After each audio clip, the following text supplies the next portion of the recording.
I guess it was a dream. Natsuki's sudden scream jolts me awake instantaneously. Do I dare turn to look at her? I looked over at Natsuki. I see tears on her face. Oh, she's crying again. Again. How many more times is this going to keep happening? I don't know, man. You decide. Hey, what was that all about? I had a nightmare. It was so horrible. I was trapped in an abnormally large room with Monica. And there was a way out, but a mysterious force had locked it. Monica told me she would let me go if I gave you to her. Monica told me that she would punish me if I refused. I couldn't let that happen. I tried to tell Monica that I refused to let you get stuck with her. And that witch, she... Ah! Shush. I grab a hold of Natsuki's hand and rubbed it gently. Don't worry about a thing, Natsuki. I would much rather spend my time with you instead of Monica Ashcraft. I have been already made aware of her true antagonistic nature. Never will I ever spend another eternity with Monica. I won't do it. I won't do it. Please, always be nice. Stay loyal. Promise. I promise. I will not let you down. Thanks a lot, Hallie. You're truly an amazing friend to have. Likewise. Anyway, I separate my grasp on Natsuki and turn to look at the clock. Your sudden jolt was almost perfectly timed. We both woke up before the alarm went off. And how long until the alarm goes off? About 5 minutes. I shut off the alarm on my digital clock. So, let's eat breakfast and put on our school uniforms. I forgot mine at home. Because of the fact I'm locked out, I can't simply go and get it. That's totally different from forgetting. My attempts will be futile as of now. I think I have a spare uniform for you somewhere. Let me just go and find it. I scan through my closet. I take my normal uniform and set it aside. Okay. Ooh, found it. I get a hold of a slightly smaller uniform that I have for some reason. Instead of pants, I'm presented with a skirt. Instead of a normal tie, I find a ribbon. My first day of high school was a bit hectic. They gave me the wrong gender uniform and the wrong size. Oh, okay. For the first day, I had to walk around wearing a girl's uniform. Yes, that's obviously what you would do. Call me an unsanitary bumhole, but the uniform I had worn once was given to me by accident. I had time to wash this uniform set a couple days ago, assuming maybe one lucky person would get a spare uniform if they lose the original for some reason. We'll just fit this on you and it'll be like nothing ever happened. I suppose that could work. Natsuki takes the spare uniform and looks at it. But what will my dad say about me having a second uniform? I'm sure he'll let you have 2 uniforms. Besides, you'll have another uniform to spare if, for whatever reason, you lose the original one. You'll still attend school as usual and things will be all fine and dandy. What if I lose this one too? Don't worry, I'm extremely confident that you will not lose this spare uniform for any bizarre reason. Thanks for your optimism, Hallie. Some time passes and I've just finished getting dressed. Normally the loudest sound I hear would be the air conditioner screaming at the living room. However, this time the loudest sound I heard was inaudible cursing coming from upstairs. A couple seconds later the cursing stops. Looks like she's done. Natsuki darts downstairs and approaches me. Ah, yes. Like nothing ever happened. Nice. This spare uniform is alright. The size is a tad smaller than the other one, but it still fits. I can deal with it. Cool. Anyway, it's time to leave home and go to school. Don't forget your duffel bag. Hey, I always remember to take my things when I leave for school, dummy. I'm not stupid. Alright. Natsuki gives me one of her slightly angry looks. Yep, she's definitely brushed her teeth for a while. What?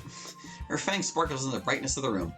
It's just as clean as the day Natsuki first got her fangs about a few years ago in the middle school. Those were the good times. Anyway, I think that will be all I need to do. We're all prepared. It's time for another mediocre day of school. Mediocre is like his favorite word to describe school. Also random. Chapter 5. Food Fight!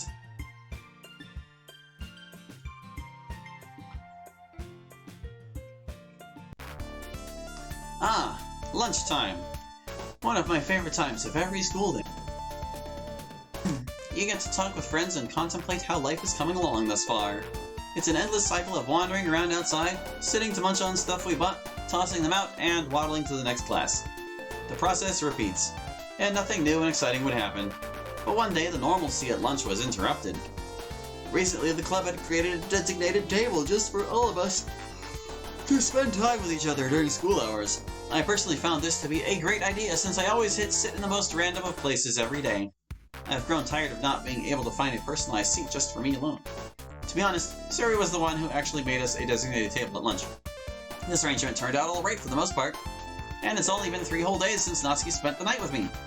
Because of the fact we got a table at lunch together, I have now been seeing her and the other club mates more often every day.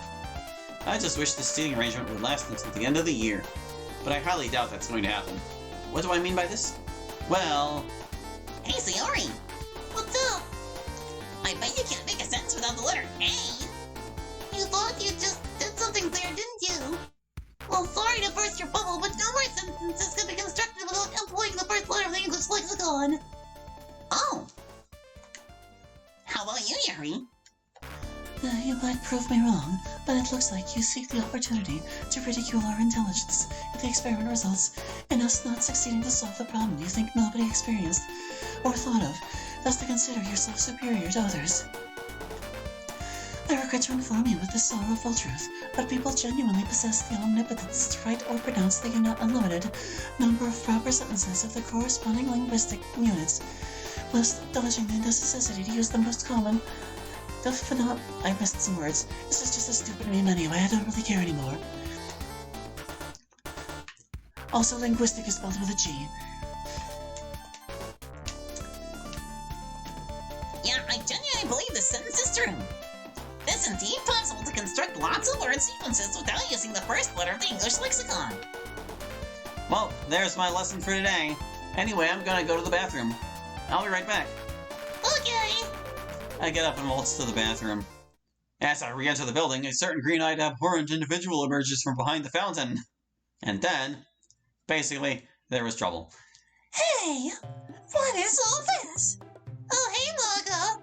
I recently made a designated table for our club to reside in during lunchtime. I thought all of us could spend time together during lunch. Are you serious? You made a table and didn't bother to include me on purpose? Yup.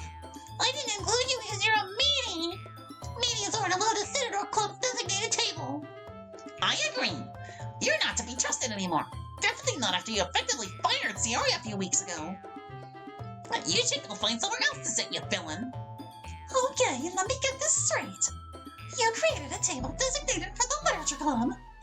I'm the president of the Literature Club. Therefore, I should have a seat at this table. How can the club president not get a seat at a table that's designated for their own club? If I can describe this whole scenario in one word, the answer is... bullshit! And I can very well say it again. Hey, Sayori! I just realized that you're still no longer part of my club. Go take your baby food and skedaddle out of here. This is my club and this is now my table. So get your tush out of here, child. Oh dear, Natsuki's about to lose her shit. I think I'm just gonna go to the bathroom as well. Yuri retreats inside the building as Natsuki's familiar rage reaches to the maximum level. Monica! Natsuki wells up. How dare you hurt my friend's feelings! You can't kick Sayori out of this table! I can't believe you would say such things to her! You know what? I've had enough of your shit! Take this! Natsuki throws what she hasn't eaten from her lunch at Monika's face, which was a lot. The spaghetti noodles drip from Monika's forehead. Tomato sauce splatters her uniform. Natsuki, did you just throw your lunch at my face? Natsuki freezes. The chattering stops and the entire student population gives her a cold glare. A couple of them even shook their head. And it was at that moment she screwed up. Big time. You know what? I'm not even going to bother saying anything else. You're going to be in serious trouble for that. This calls for a food fight. Monika then starts throwing food at Natsuki's face. Ow! You motherfucker! Alright, you want to have a food fight with me, bitch? Let's go! Monika and Natsuki started throwing food at each other. At this time, loud chanting can be heard, surrounding them. Fight, fight, fight, fight, fight, fight. Monika throws a whole melon at Natsuki. Natsuki throws a whole pumpkin at Monika. Both items explode with debris covering the entire area. Natsuki wipes the melon debris off her face and snarled. Saliva can be seen coming out of her mouth. Okay, it looks like I am gonna have to use my fist to ensure your defeat is inevitable. As Monica seismic tossed and Natsuki roared, this battle lasted for quite a while. Oh no! Sayori ducks to dodge the incoming trays full of uneaten food. All of them miss her head and land on the ground.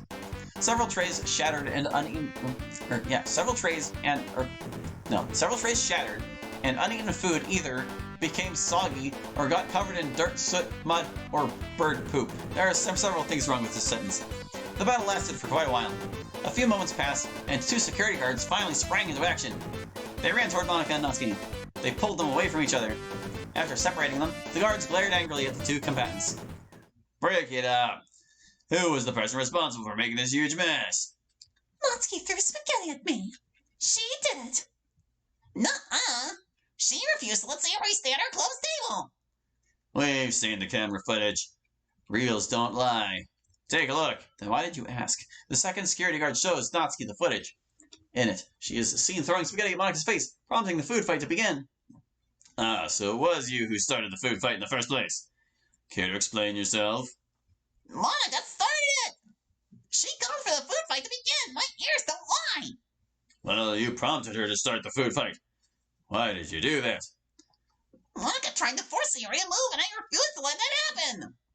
It was self-defense! Honest! Let's see what the headmaster has to say about this. Come on, Natsuki Gushkin. We're taking you to him immediately. No! You have to believe me! Monica tried to eliminate Sayori! I couldn't let Monica do any more horrible things to my friend! But please! Natsuki's voice chokes as she is taken away by the 2 security guards. The guards dragged her to the headmaster's office. Natsuki kicked and screamed while being dragged. After a few seconds, she was gone from this specific school landmark. By the time they left the scene, I came back from the bathroom and was horrified to see what greeted me. Holy smokes! What the hell happened here? Where in blazes is Natsuki? Monica tried to force me to move elsewhere. Then a massive food fight came and went. Natsuki just got escorted out by security. She's being dragged to the headmaster's office. I was shocked that Natsuki would do something like this. She did defend me, sure. But I didn't think she would actually cause so much violence in order to do this. I can't believe I'm about to say this, but Natsuki is going to be in dead meat. She's not going to be dead meat, she's going to be in dead meat. Aw, man. I was already prepared to confess my feelings, and now I won't be able to do it. This day has been utter garbage. Literally. 'Cause there's trash everywhere. All this rubbish represents every part of my temptation to tell Natsuki how much I love her right now. What a waste. Damn. I sit back on my seat and survey the damage. Staring at the ground, I can feel myself getting worried for Natsuki. I put my thumb and index fingers over my forehead to indicate a facepalm. I then shake my head to say no way. I couldn't believe what I heard. Natsuki, of all people, had caused a food fight so bad that the whole courtyard will end up being closed to the public until further notice. Judas Priest. I know that she acts rather harsh on people who tease her, but I didn't think her behavior would resort to this. The maximum amount of rage Natsuki had was unleashed. Or so I think. Her dad is going to be so mad. The thought of that makes me pinch my nose. If I was there when the fight happened, I don't know what I'd do to help defend Sayori's spot. Believe me, I'd be likely to get in trouble too if I did anything at all. I'm such a chicken. Pete's sake. Ugh. Natsuki's perspective. Well, I was escorted to the headmaster's office. Monica's such a fucking asshole. I can't believe she tried to move Sayori elsewhere. I couldn't let that happen. And yet I got in trouble for trying to defend Sayori's position at our lunch period. I sit in front of the desk waiting for the headmaster to finish his bathroom session. He comes out and sits in his chair. There was a long silence. The headmaster stares at me. He is a rather skinny man in his 60s with a long, thin stash wearing purple. He had pointy ears and eyes colored dark navy blue. And the one headmaster took a deep breath in and cleared his throat. He's not in a bad mood at all, which is surprising. I guess he must have already dealt with situations like this before and somehow knew this was going to happen. I don't know what to say. Words can't describe how disappointed I am in you for making an absolutely horrific scene at lunchtime today. I know. It was a foolish decision for me to throw food at Monica. It was more than foolish. That may have been the most stupidest and dickish move I have ever heard take place on my campus. Now, because of you, the fountain at the courtyard is closed to the public indefinitely. What do you have to say for yourself? I began shaking and fidgeting.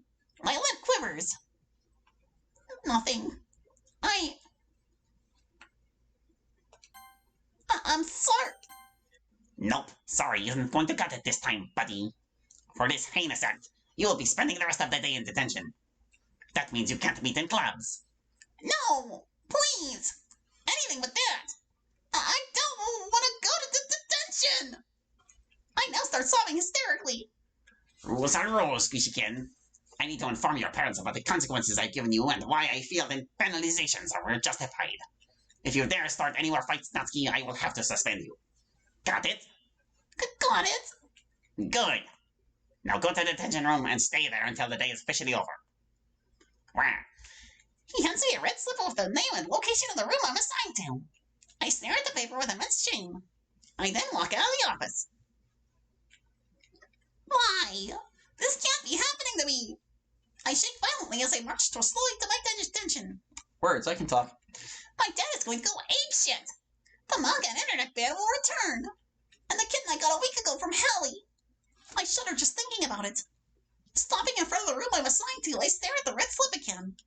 A small tear falls from my face, smearing it.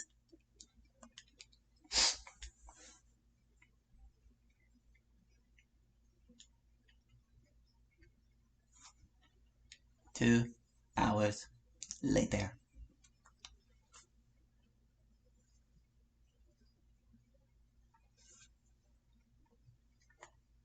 The walk toward home was ultra scary. It's dark, all alone, with no one to speak with. Sayori, Yuri, even Hallie. I miss him.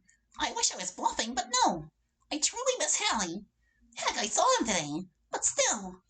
I haven't spoken a word to him at all. And I never got the chance because I was in detention. I stop in front of the door, fidgeted with my bag for a bit, and unlocked it with the key that I don't have. Stepping inside the house, I braced for the inevitable impact. But nothing happened. My dad was nowhere in sight. I see one of his glass bottles on the floor shattered in half. He had heard about how much trouble I was in at school. I silently sneaked to my bedroom. I put my bag on the chair and changed out of my stuffy uniform into something completely random. I just washed these. Once I finished changing, I walked back downstairs. I'm so hungry. Hello, Natsuki. Hey, Dad. Father appears from behind a door that led to the basement. He sounds rather calm and in a pretty good mood. I feel anxious. How is he so calm about all this? Usually he's aggressive, but this time he decided not to be the bad guy. I got a call from school today, and the headmaster informed me that you spent detention for the rest of the school day. Did you really start a food fight that closed the courtyard fountain area for the public indefinitely? Yeah, Dad. At least you're being honest. Usually you'd be lying, but this time you're not. I am shocked. Almost too shocked for words. The headmaster was very disappointed in you, wasn't he? Yes. So are you, I see. That's right. I would usually beat the heck out of you for doing bad things, but this time I thought of a more creative punishment. Let me guess. You're prohibiting me from reading manga and using the internet at home again like old times. No. I don't feel that the amount of trouble you got into was not enough for me to bring back such a banishment. Now let me tell you a little story. When I was your age, I got into a food fight with who was once my friend. I got suspended for a week after throwing a glass bottle at him. My parents did give me a rather random punishment out of the blue when they got informed of my actions from the headmaster. They made me clean the entire house for the duration of my suspension. I never got in trouble again after that experience. Now that you got in trouble at school for something I had personally done a few years back, I wanted you to do something creative of my own as well. Something I believe is appropriate. Something I haven't done before.